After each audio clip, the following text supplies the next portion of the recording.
Many proclamations have been made, yet our troubles remain close at hand.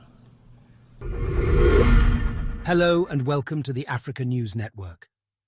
Given this long history, if this year's theme is to mean anything at all, it must mean something special and particular to Africa. In the aftermath of the Second World War, nations gathered in an attempt to rebuild their war-torn societies. A new global system was born.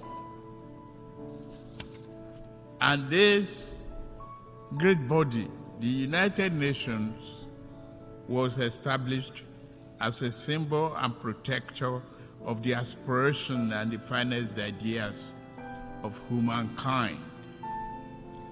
Nations saw that it was in their own interest to help others exceed the rubbles and wasteland of war.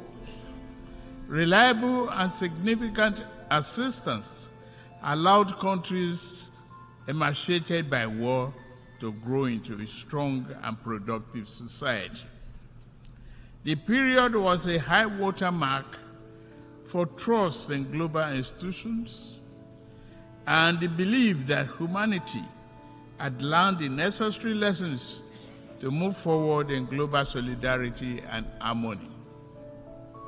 Today, for several decades, Africa has been asking for the same level of political commitment and devotion of resource that described the Marshall Plan.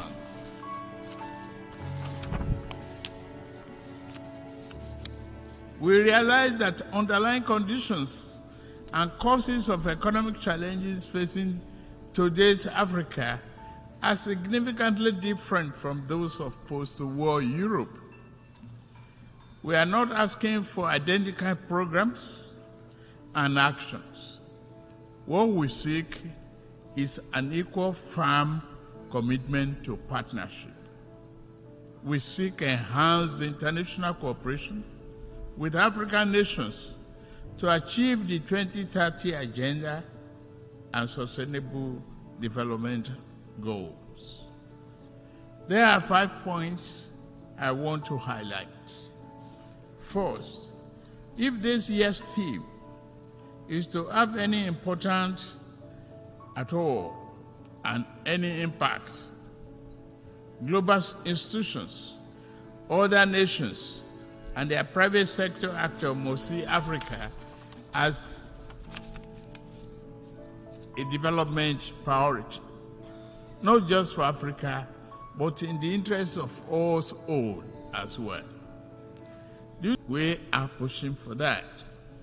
We must also lead by example, and we are doing so, to foster economic growth and investors' confidence in Nigeria, and remove the costly and corrupt fuel subsidy while also discarding a noxious exchange rate system in my first few days in office.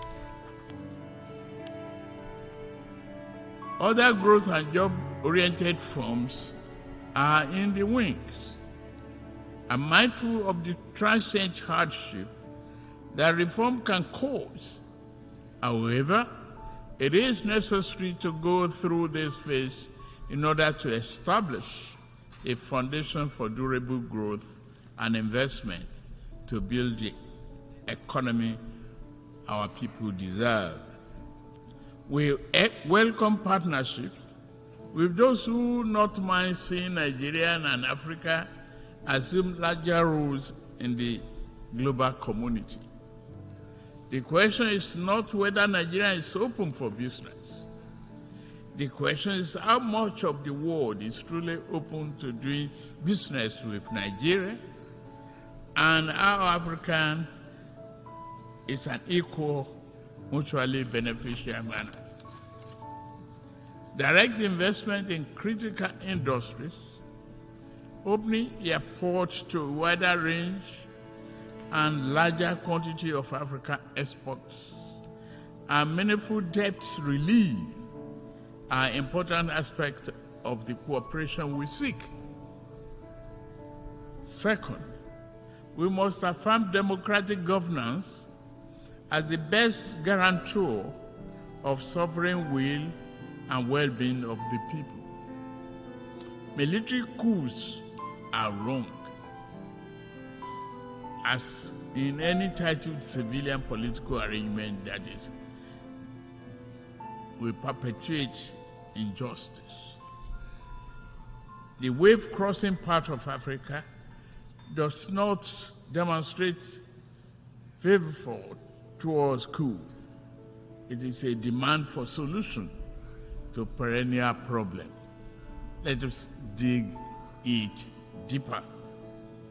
Regarding Niger, we are negotiating with the military leaders.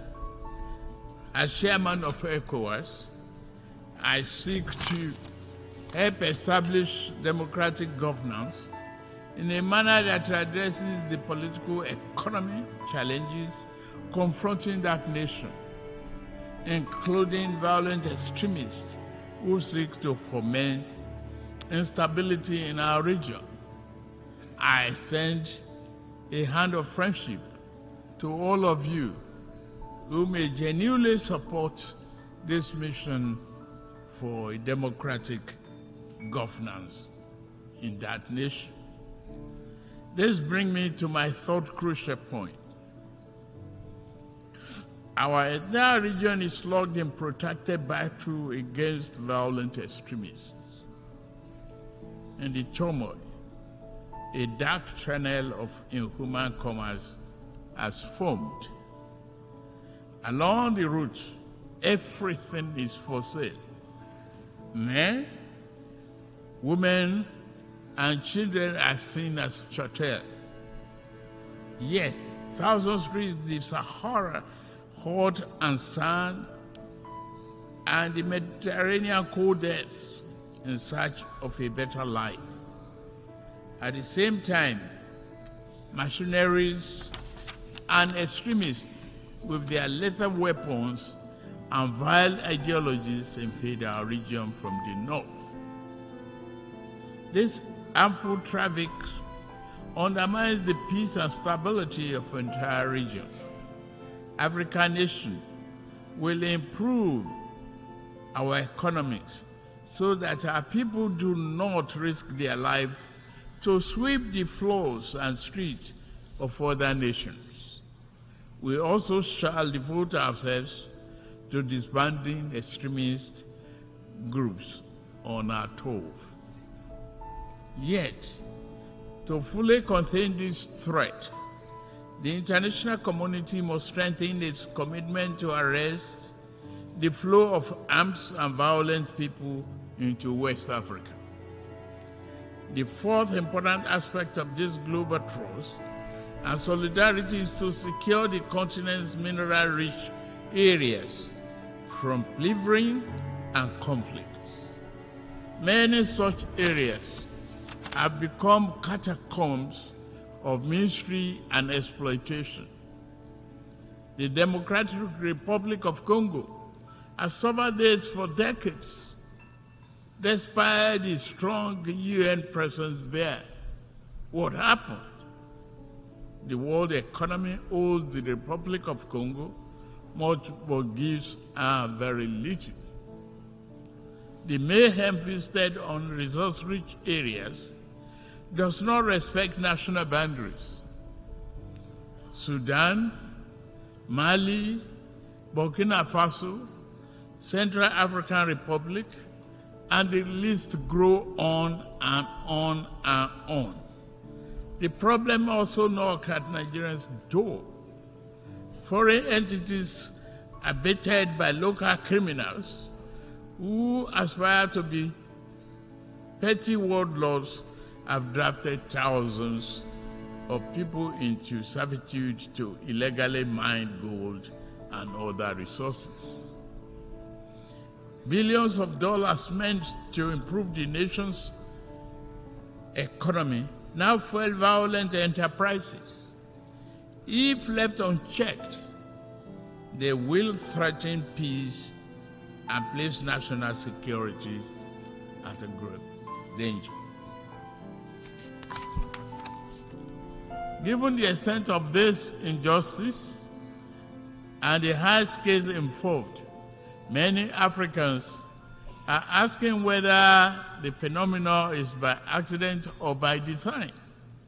Members' nation must reply by working with us to deter their farms and nationals from the 21st century pillage of continent riches.